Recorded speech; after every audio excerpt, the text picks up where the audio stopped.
kids? It's your old pal Plazzy the Plasma Deity, formerly known as Squatty the Squatter Man, and I'm back again to let y'all in on a little known secret of the Milky Way. Now this is our solar system: the Sun, Mercury, Venus, Earth, Mars, Jupiter, Saturn, Uranus, watch out for the Klingons around Uranus, and Neptune. Now, modern academia tells us that the solar system is all messed up. Mercury is too small of a planet to be so close to the Sun. Venus, why, it spins backwards. Of course, everybody knows that we here on Earth are on a 23.5-degree tilt. Now, let's take a look at Uranus. Uranus is tilted by a whopping 98 degrees. Ouch! And why does Neptune spin on its side, tilted 30 degrees to the Sun's orbit? Well, there was a colleague of Einstein's, an Israeli scientist named Emanuel Velikovsky, a very smart man who once suggested in the 1950s that our planets in ancient times were in a different order and much closer together. And then in the 1990s, along came a very smart man named David Talbot, and he made a documentary called Symbols of an Alien Sky, whereupon he suggested that it was the Earth, Mars, Venus, and Saturn that was the alternate planetary alignment. And for primitive man and early hominids, this is what it would have looked like from Earth. And this planetary alignment with the planets so close would have created a plasma discharge in between the planets that would have looked a little something like this. Me, my handsome self, Plazzy the Plasma Deity, here I am. And David Talbot, he went about looking and he found this image of me all over the world. They just couldn't stop drawing me. I guess my handsome self was too hard to resist. Anyway, here to explain the rest, is that weird guy, Steve. I mean, he really is weird. I mean, you guys don't even know. I've secretly filmed him doing some Silence of the Lambs stuff. Look for yourself.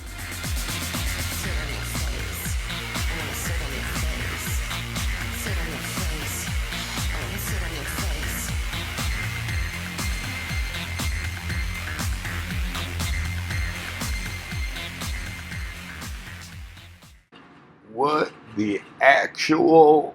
I guess old Plazzy won't be needing his eyeballs anymore, folks. Anyway, here he is, somebody who's definitely not weird at all. It's Steve. Hey guys, what's up? It's Steve. Yeah, I'm still alive. Okay, so I worked... don't ever think that I'm like not doing anything. Okay, this has been an obsession for me for a decade. So I'm constantly researching, constantly working on stuff. I just getting it in a presentable form. What I've been thinking in my head is it's like piecing together all this prehistory has been like, it's like spinning plates that are, you know, those plate spinners on the sticks. It's like those plate spinners, but the plates are broken, and in some cases they're just shards.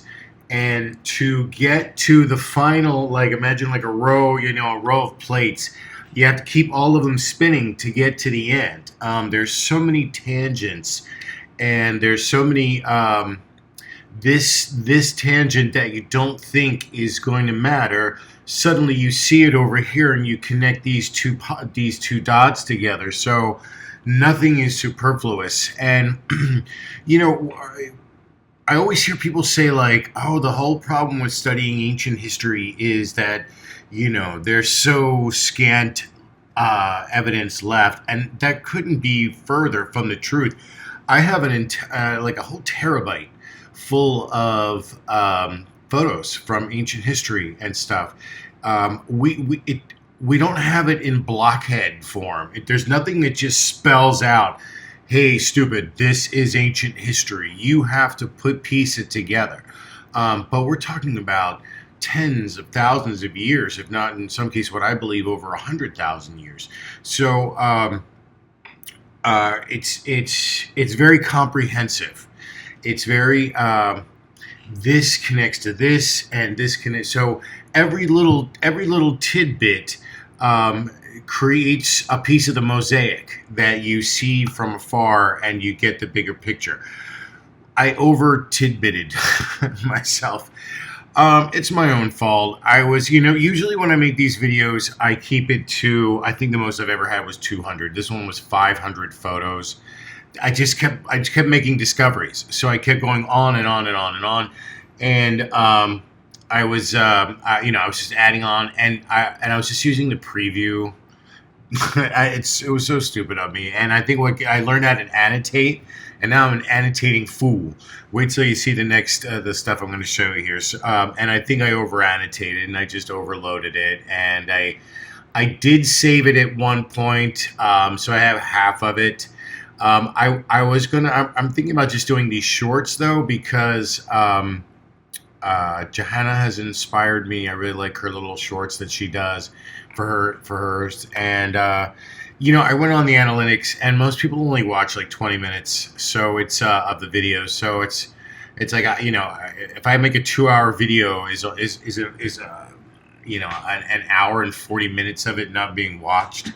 So, I guess I should just go. That's why everybody does the 15, 20-minute videos or 10 to 20-minute videos. But my work is too researched. It's too there's too much information to condense it all, and I feel like, oh God, this isn't telling nearly any of the story. It's just, here it is, and it's the subject matter is such that if you just present it like it is, it's like, well, I need a little bit more than that. Well, if you need a little bit more than that, I need more time. And so it gets more and deeper and deeper and deeper. And the further back we go, it's like I'm depending on the entire mosaic to present the picture, because like I said, there is no prehistory for dummies.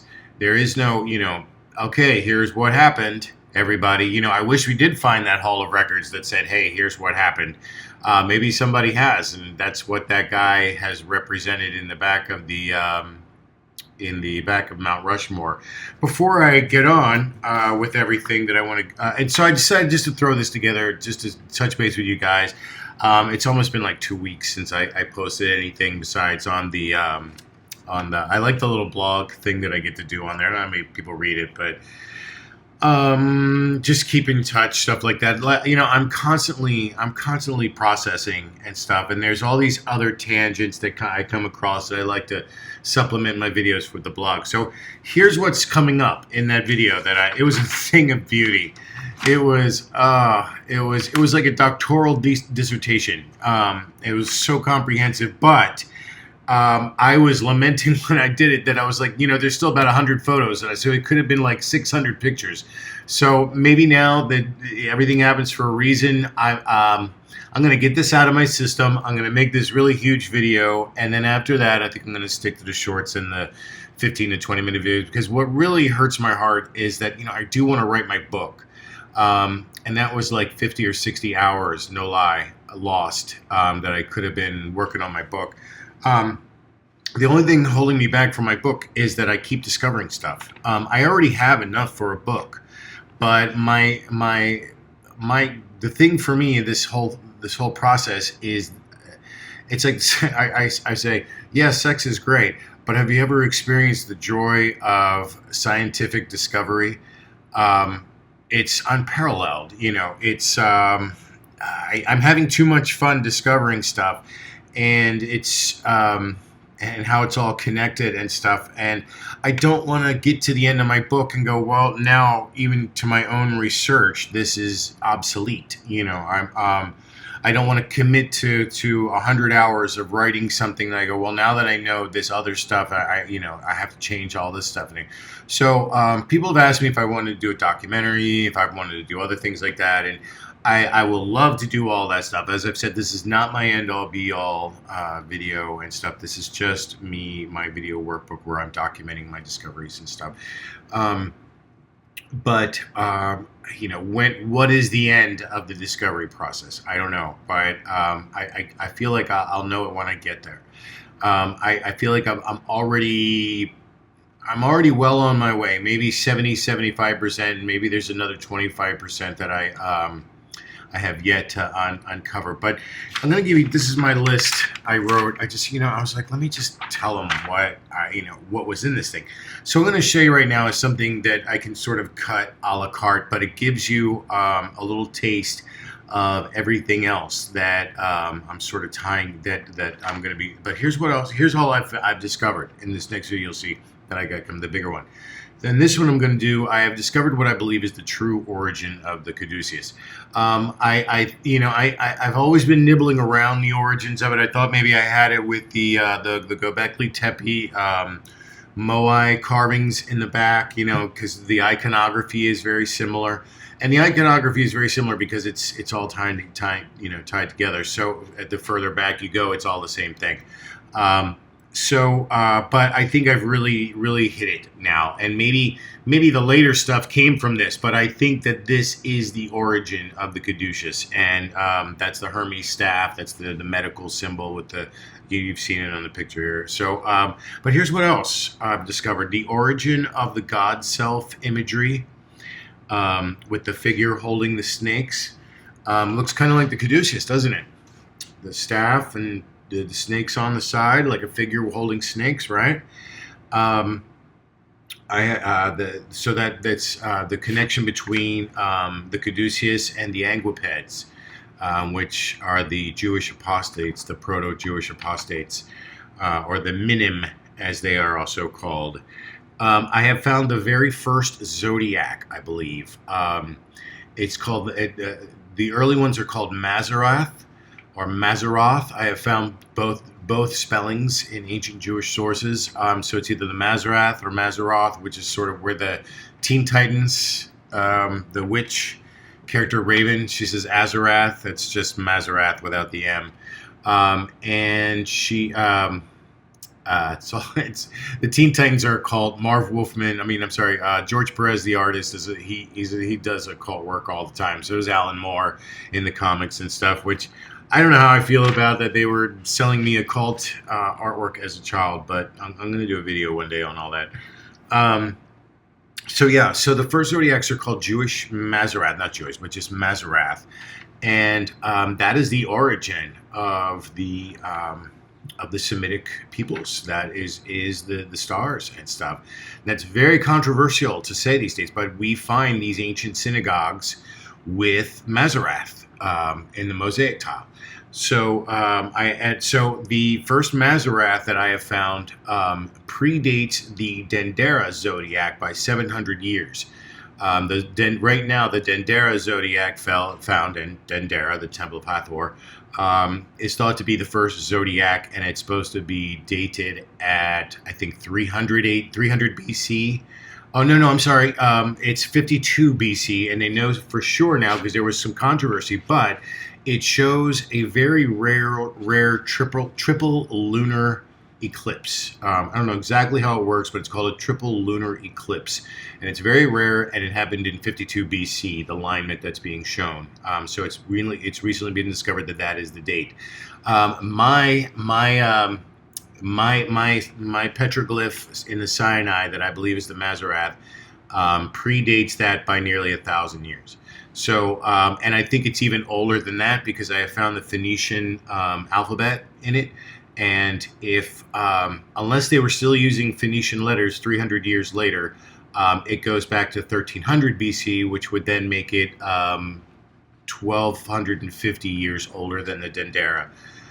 Okay, I have found multiple versions of it in various forms, it's a palette, it's a motif, but it matches the Milky Way and the star system. So much of it has to do with the reason people haven't figured this out is because the Ouroboros, whenever we've seen it on a 2D flat plane where it's just a circle. That's not the Ouroboros origin. The Ouroboros origin is actually tilted towards you, and it's the streak in the Milky Way. Once I unlocked that, I was able to line up everything and discover that Sinai petroglyph that dates back 3,000 years is actually one of the first Mazarath and probably the invention of the signs. The astrology began because they were markers for like Taurus was in calving season, the fertility calving, and that's why Hathor and Isis, and that's why they're all bovine featured. I have also found that Abraxas, the demon Abraxas, which is actually feminized and demonized sacred feminine imagery, has its origins in abracadabra. Abracadabra is Aramaic, and it means I speak what I create what I speak. And Avada Kedavra from the from Harry Potter is also Aramaic, and it's I destroy what I speak, because J.K. Rowling is doing occult work for kids. I've also discovered that abracadabra is a number that is also psi, P-S-Y. It looks like a trident. So, the secret language of the ancients that everybody looks for, it's the mathematical, those little glyphs, like when you see really smart, like Einstein guys writing on a chalkboard, and then you see a like a trident, and then you'll see a phi and all that, those little glyphs. That is the secret language of Atlantis, or of ancients and stuff like that. Those numeric glyphs. And psi and psi, I figured this out exactly the way I figured out what was the inverse, tangent inverse of 2 from the golden ratio angle in the pyramid, where I just punched a number into the Google on a whim, and out came this. Hey, how's it going here, Whitty? And out came this this crazy, I punch in a 10-digit number, and it just comes back this simple thing of, this is the inverse tangent of 2. It's like, wait, what? This is something? Abracadabra, the number is psi, and it's known. I punch it in, and it gives me the number. It goes, this is psi, and it's also known as abracadabra. I'm like, to who? Who? I never heard this before. And it's all tying together. It's all interweaving. I have discovered that the sigil of Saturn is the Jewish tree of life. It is also what is called a bind rune for protection, which I'll show you on here, I think. It's a proto bind rune, which should not exist, but that shows that that's the origin of the Norse of the Norse writing. I have found the origin of Baal and Moloch, the demons with the horns and stuff. I already told you about Hathor, and I just told you about the Isis, why they have the bovine features. It's because that's Taurus is the fertility, because that's the calving season and stuff. So Baal and Moloch are basically perversions. They are masculinized and demonized sacred feminine symbols, which is what we just see over and over and over again. There is no demons. There is no evil. There is they created all of that. The demonization came before demons. Demons are just boogeymen. To believe in Satan and all that stuff is to believe in the boogeyman. It was a boogeyman that they created to scare people from worshiping the sacred feminine any longer. So every single feminine symbol, from Pan, because the goat head is shaped like the uterus, to Kadesh. She got turned into Abraxas, the demon with the snake legs, and that it's just silly. So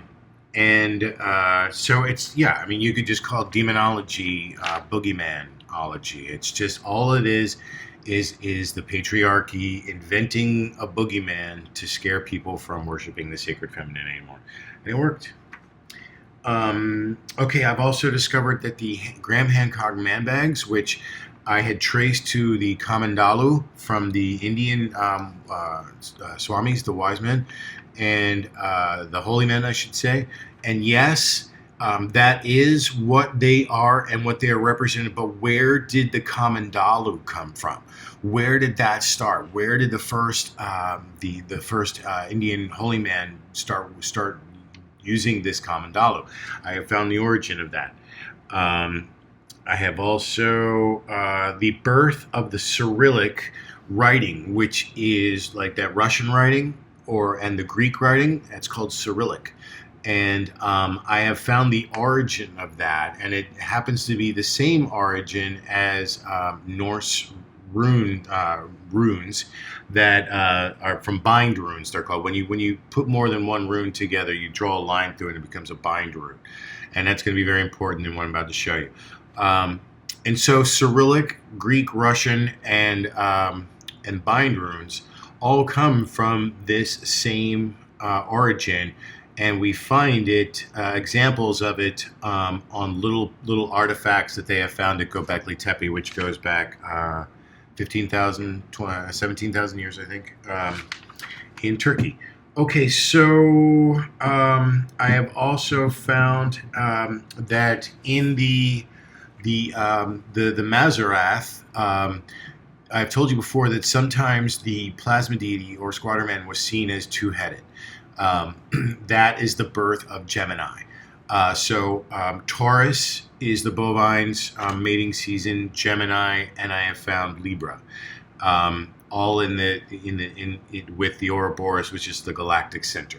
So I'm Gemini, actually. So I'm the sign of the plasma deity. I don't know if that means anything or ties anything together what I'm doing here, but let's just. I just wanted to do a quick video just to throw something for you guys, and then I don't know. Maybe we'll do small videos while I'm working on the bigger one, but I really want to put that other one back together, and I'm going to do it with the other pictures that I had left out the first time. So it's going to be a big one. I'm going to get that out of my system. And then after that, I'm going to do smaller ones because the algorithms just don't justify the 2-hour deep dives. So I'm going to show you the origin of the Caduceus. Okay, so the modern medical symbol, the Caduceus.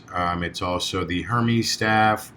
It dates from 4000 BC to 3000 BC. Nobody has any. Where'd I go? Nobody has any idea what its origin is. Nobody's looking at it and going, yeah, it's from this and it's from that. So to my knowledge, I'm the only one even putting forth. This is how this thing came about. So you see what it is here. It's it's a pole or a vertical axis with an intertwining two snakes that are facing each other with wings at the top. What does it mean? And Hermes is Mercury. Hermes is also Thoth. They are Mercury, and they are the scales, the balance. That's Libra. So that's who, and it's also called Nabu in Sumerian. Nabu is Thoth. And in Sumerian, the Sumerian stone carvings with the guy with the bird face. That's Thoth. That's Nabu. It's in Sumerian. Same god. And in Egypt they call him Hanzu. Also, there was a Thoth's buddy Hanzu. They're basically the same god, but there's another one. Okay, so this is the Tetragrammaton. The Tetragrammaton is the Hebrew name for God, usually Yahweh, YW. It looks like that, and because I don't want to say it wrong, because that's not how that's pronounced. But yeah, right to left are. So it's like this. This is a symbol. 1, 2, 3, 4. So it's Yad He. No, I'm sorry. He Wa. Yad He Wa. From right to left. Oh, here it. Yad He Wa He. Because these two are the same. So these are both He. So it's Yad He Wad He. And I also think that is the origin of the Native Americans. That's something else in my there. And I don't mean this offensively, but the Hey Ya is what they're really saying is Hey Wa Hey Yad, Hey Wa Hey Yad. They're spelling Yahweh because it was a global culture. That's the Native American chant. So all eyes on me, Tupac. I see you. So this is what the Tetragrammaton is. Okay, just a refresher. Now Yahweh can also be said IAO, Yahweh, and that's in Greek. This is Hebrew. In Greek, it's IAO because it's Yahweh. And this is what this looks like. Yeah. I don't know why this is on the side. Okay, so let me just. Sorry, I thought I had this better. Here we go. Iawe. Now, here's the thing. In Greek, the first letter is the important way. It goes in. When you have a 3 like this, you can put the first letter in the middle. So they don't necessarily write, just like Hebrew goes from right to left. You can't expect everything to be written the way it is in Western civilization. This is thousands of years ago, and they did it the way they wanted. So I-A-O, Yahweh. And I put this in here because it's the Deathly Hallows from Harry Potter. You can see how she's used it. I-A-O. It's the Tetragrammaton, because that's the second example I'm showing you where she's used Avada Kedavra, which is Aramaic, and the Tetragrammaton for the Deathly Hallows. So when you take the A and the O, from the alpha and the omega, and you stack it up like that, IAO, it makes a stick figure, which is also the plasma deity. You see it right there, right? Okay, so I have also found it on 2 examples of Kadesh. This is from the late Bronze Age of 1500 BCE, Proto-Semitic. So this makes this a Jewish apostate symbol. I'm thinking that the Egyptians and the Egyptians were Jewish.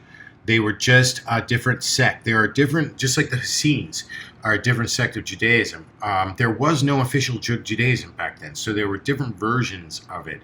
And I believe that the Jewish people and the Egyptian people were both Jewish, Proto-Semitic. They just were different sects, and that is what may have led to the split of the Exodus. Okay, so this is the pyramid on the fall solstice, and they think that the fall solstice, marking the fall solstice, is how they arranged the pyramids to the 4 cardinal points. It also makes the Tetragrammaton, A-I-O. And I almost wonder if that's not the true purpose of the pyramid. And you see what they're also doing here. They're making the plasma deity. It makes our friend right there. If you put that the sun, and then you connect from here to here and to here, and then your vertical axis. So A-I-O right there.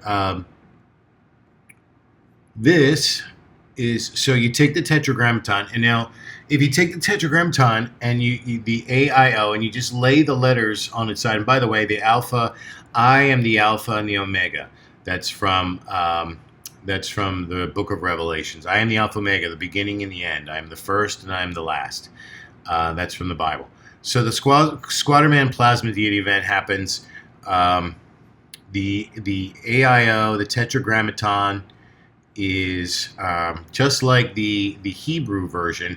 You can make the plasma deity out of it, just like the beginning glyphs for Chinese. This is Wu, or the Wei, Lao Tzu, the Tao Te Ching. The Wu, but it's universalism. But you see how the first letters in writing began with making the plasma deity. They then broke it down into phonetic consonants, and that became the birth of writing. This is how they did it. This is how they did it. This is how they did it. There are 3 different cultures, all making what they see: Armenia, Guyana, New Mexico, Italy. We find these. This is just a handful. Go watch Symbols of an Alien Sky. There's hundreds all over the world during a time when they say that there was no contact in between. So now let's look at this. This is I'll come right back to that. So flip, rotate. Right. Let's just look at it this way first.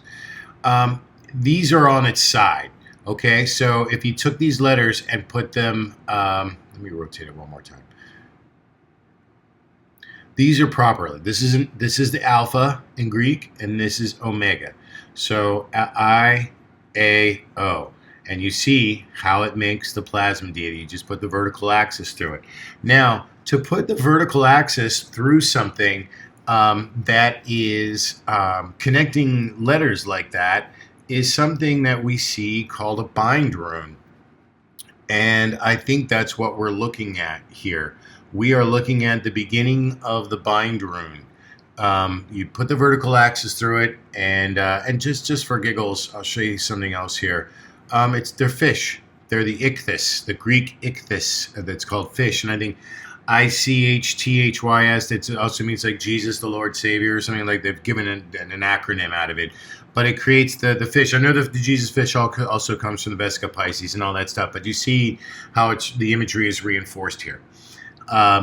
So yeah, there's the Revelations 22:13. I am the Alpha and the Omega, the beginning, the first and last. That's where that comes from.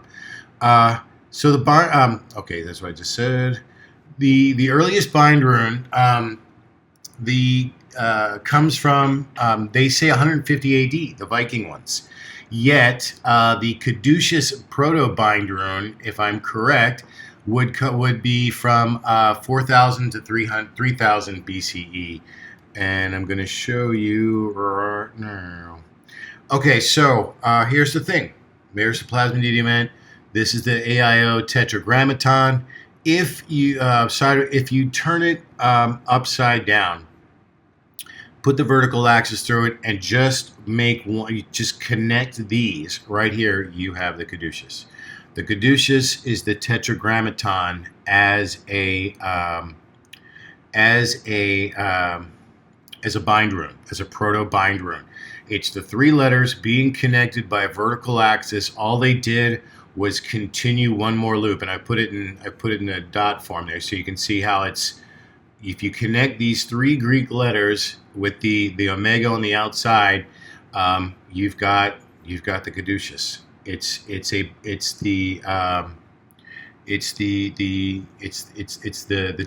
Jewish Tetragrammaton in Greek as a proto bind rune, and it is also what I believe right here is, and I should have put the Caduceus next to this, but you see the snakes going up with the wings coming out.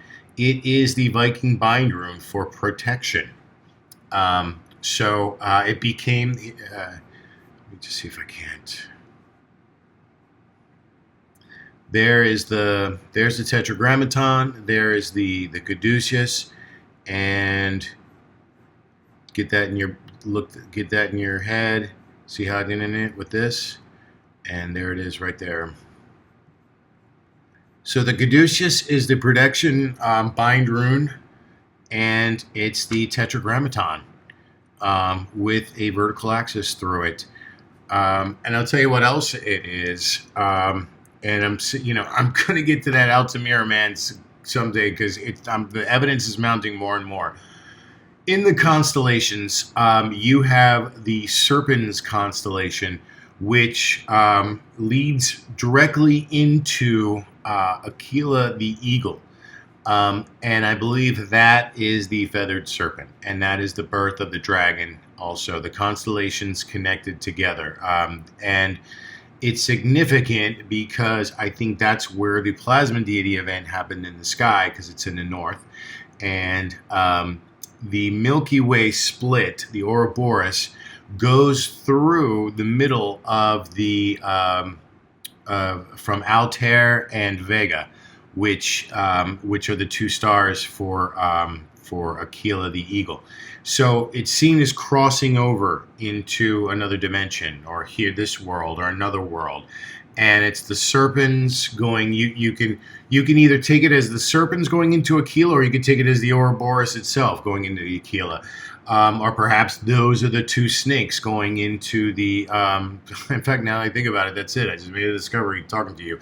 I think the Ouroboros and the Serpens constellation are the two legs, and the chicken head, the bird head, is the Aquila the eagle, and those three celestial entities in the sky create the Abraxas.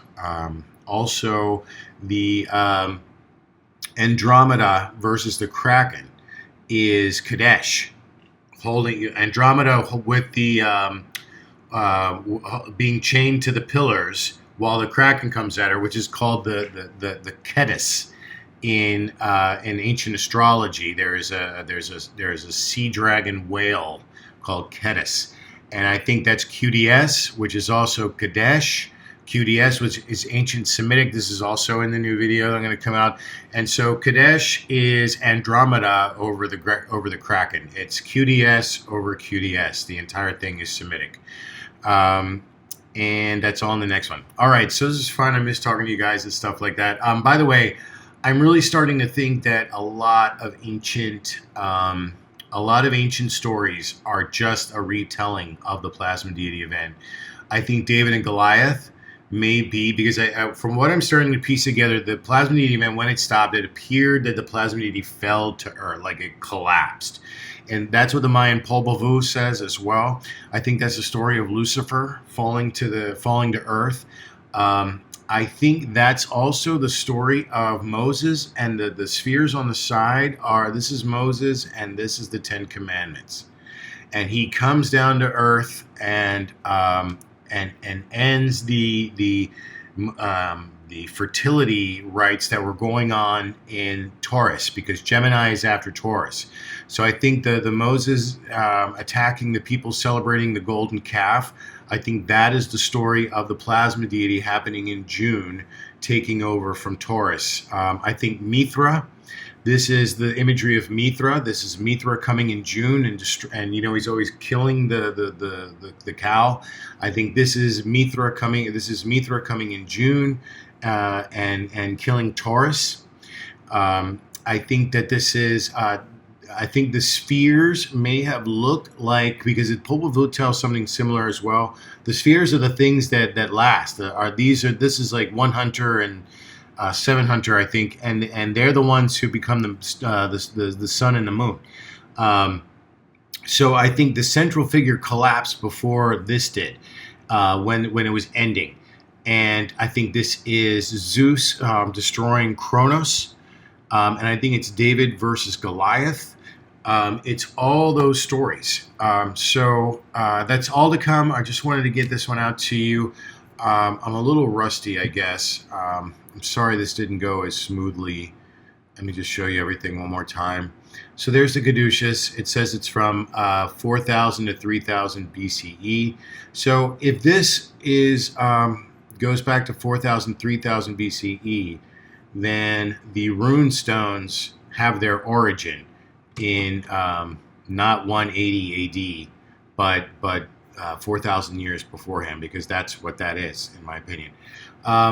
What is the Tetragrammaton? It's the four-letter name of God, or three letters in Greek, Yahweh, I-A-O, I am the Alpha and the Omega, the beginning and the end. If you put it on its side, it looks like the ichthys fish. And if you turn it and you put the central axis through it, and once you put a central axis through it, you've created a bind rune. That's the bind rune. Then it looks exactly the same. Here's the wings. Here's the snake going around it. So that would make this the alpha. It's not connected right there. Again, this is proto, so you can't judge it by, well, it doesn't. This came first, so there were modifications afterwards. But look at the Caduceus, and it's for protection. The earliest runing, they say it's from 150 AD. That's clearly incorrect.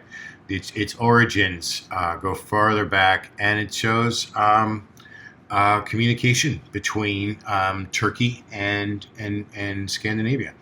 Again, this is the pyramids on the fall solstice, when they've discovered that that's how they oriented the pyramids to the four cardinal points. It creates the AIO Tetragrammaton. So did and Harry Potter just combined all three to make the Deathly Hallows. Here's Kadesh, who dates back to 1500 BCE. This is supposedly 500 years before. This is 500 years before the Sinai drawing. So this is after Exodus. I'm sorry, before Exodus. The Sinai drawing would be after Exodus, when the Jewish sect split off. I think the Egyptians were Jewish. I think this proves it. IAO. This got taken by the Greeks, and this is Proto Greek, which is I proved in the last video. Is 200 years before, at least, that the first Greek is said to have been written. But this is two different versions of Kadesh, and this is QDS over QDS. Kadesh, which is a Semitic symbol QDS. The creature is QDS. In the constellations, this is Andromeda, and this is the Sea Dragon. And the reason why she's on top of here is because originally this was the plasma deity, and this was the Taurus. So and when you lay them on the plane, when they're not on a flat plane, you lay them like this. This is in the background. This is in the foreground. So you just connect the two. You connect the two zodiac symbols, and you had the plasma deity that was Gemini, that they've combined into one, and you had Taurus. So it was Gemini and Taurus together. This would be Libra back here. This would be Cancer. Cancer. And so if you went Taurus, Gemini, Cancer, Leo, Libra, like that, like it's a zodiac, and you put the galactic center right here. That is the Mazarath. I'm going to show you all that in the next video. I don't want to confuse you too much, but you see how AIO is the drawing of the plasma deity. You put the line through it, you turn it upside down, and all you got to do is add one little squiggly, and you have the Caduceus. It's the Tetragrammaton, the sacred name of God. It's a protection rune. It's all the same thing. It's all just this will do good for you. And then it became the modern medical symbol. I don't know what I was doing there. I was just messed up there, but it all came from that. Okay, you guys. I'll see you guys on the next one. And like I said, I'll probably try to do some little tiny ones just to, say hi and stuff and keep you abreast, because lots going on. But I'm just making such huge discoveries. I want to get this big one done. And I want to thank, I forget who it was in the comments, but somebody said, I was really looking forward to your 2-hour one that you were talking about. And you inspired me to go ahead and rebuild it. I was looking for a reason to do. I mean, it's just going to take me so long. And the idea that I've spent like when I'm done with this next video, it's going to literally have taken me 100 hours to put together. So I hope you appreciate that, and I hope you enjoy it. And it's a total labor of love for me. I just wish my normal job, the hours went by as quickly as when I'm working on this stuff, because I swear I research this stuff and I look up and 3 hours have gone by, and at my normal job, I'm like, it's been 20 minutes. It seems like the time goes by so much slower. That's it. Hope you guys are well, and I've got more songs for you and all that good stuff. I've discovered some more occult stuff that I want to play with and incorporate into. And I am your defense against the dark arts, Professor. I'm not teaching you dark arts. When I incorporate all this stuff, it's done just to make you aware. I'm not using it in any nefarious purposes or something like that. I like to crank the spooky a little bit, just to, it's like, I don't know. It's in a way, it's like playing with fire. I know how to use. I know what I'm doing. So it's like somebody. It's like one of them fire spinner people. It's like it looks really dangerous. Yeah, if you don't know what you're doing. But it's not dangerous at all. There is no such thing as demons. There is the universe does not recognize.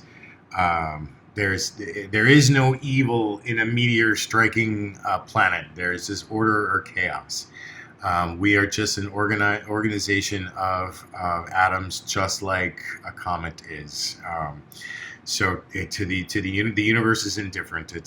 We are our own barometers of happiness, and that's I've been writing, and I got a really great response to that blog that I wrote and stuff. It's I see what's going on with the world, with the pandemic and the Afghanistan, and just people flipping out on airplanes, and everybody's so ready to fight, and it's stranger danger, and it's It's a horrible world. The pollution. There's the New Orleans. As I record this, New Orleans is about to be destroyed again from global warming. I'm in Portland. It was 115 degrees here, like Vegas temperatures this summer.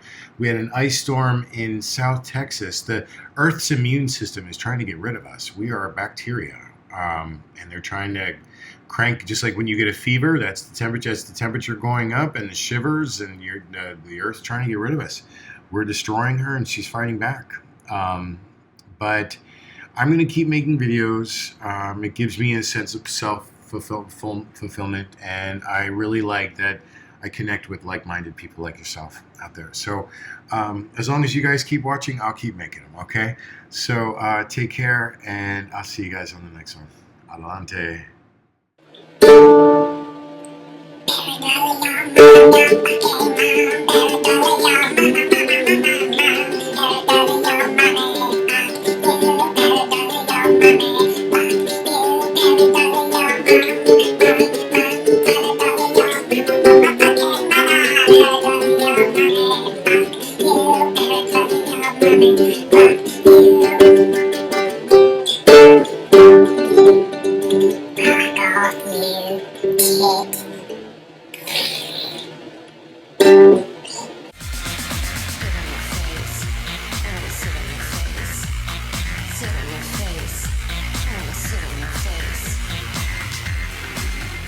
Being an alien.